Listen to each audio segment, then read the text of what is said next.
नमस्कार। आज उड़ीसा में जो रेल दुर्घटना हुई है उसमें लगभग 200 से ज़्यादा लोगों की जान जा चुकी है अभी तक और 900 से ज़्यादा लोग घायल हैं।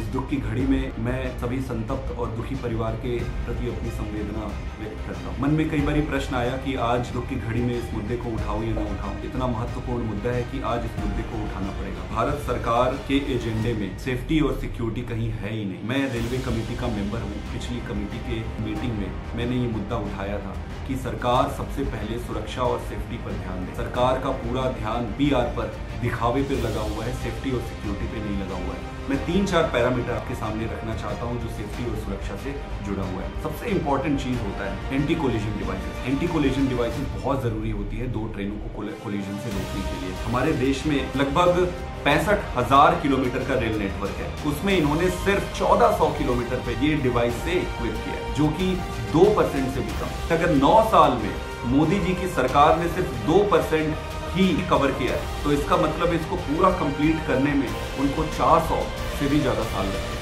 अगर ट्रेन के हिसाब से देखें तो हमारे देश में 23,000 के आसपास ट्रेन, कहीं हमें इंफॉर्मेशन मिला है सिर्फ 65 ट्रेनों पर इन्होंने एंटी कोलिजन डिवाइस लगाया है, जो कि 0.2% से भी कम है। ये स्पष्ट करता है कि सरकार की प्राथमिकता सेफ्टी पर नहीं है। एक और चीज मैं आपको बताता हूँ। एक डिवाइस होता है एंटी डीरेलमेंट डिटेक्टर डिवाइसेस। 2014 में सरकार ने ये कहा था 2014 से एंटी डीरेलमेंट डिवाइसेस सभी नेटवर्क पर लगाएंगे। इसका अभी तक कोई ब्यौरा नहीं है कि कितनी जगहों पर इन्होंने लगाया है, कितना इस पर काम हुआ है। एक और इम्पॉर्टेंट चीज है जो रेलवे ट्रैक होती है उसके अपग्रेडेशन का। डीरेलमेंट को रोकने के लिए बहुत इंपॉर्टेंट होता है कि रेलवे ट्रैक्स को अपग्रेड किया जाए। तो 65,000 किलोमीटर के ट्रैक नेटवर्क में सिर्फ 37,000 किलोमीटर है जिसको इन्होंने तक अपग्रेड किया है, जो कि सिर्फ 50% है। तो मुझे ये लगता है कि आपका ट्रैक सिर्फ 50% अपग्रेडेड है, आपके पास एंटी कोलिजन डिवाइसेस सिर्फ 2% से कम है, आपके पास एडवांस सिग्नलिंग सिस्टम आप कहते हैं कि आपने सभी जगह लगाया है, और अगर एडवांस सिग्नलिंग सिस्टम आपने सभी जगह लगा दिया है तो फिर वो काम क्यों नहीं कर रहा है? प्रश्न तो उठता है,